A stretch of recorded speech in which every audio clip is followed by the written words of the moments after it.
వందే మాతరం వందే మాతరం సుజలాం సుఫలాం మలయజ శీతలాం. ఈ గీతం వింటూనే మనలో దేశభక్తి ఉత్సాహం వరకలేస్తుంది కదా.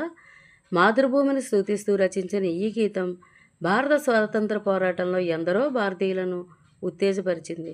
స్వాతంత్రోద్యమంలో యుద్ధ నినాదంగా మారింది.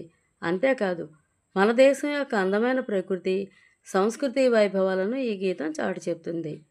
భారతీయ సంస్కృతి, నాగరికతల గొప్పతనాన్ని ప్రపంచానికి చాటి చెప్పే సాధనంగా ఈ గీతం నిలుస్తుంది.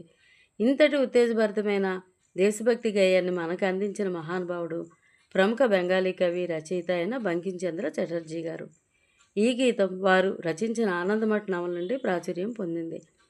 ఈ రోజుకి అంటే 2025 నవంబర్ 7వ తారీఖుకి ఈ గీతం 150 సంవత్సరాలు పూర్తి చేసుకున్న సందర్భంగా వందే మాతర గీతాన్ని గౌరవిస్తూ, ఆ గీతం యొక్క గొప్పతనాన్ని వివరిస్తూ ర్యాలీలు, సభలు, సమావేశాలు ఏర్పాటు చేశారు మన భారతీయులు.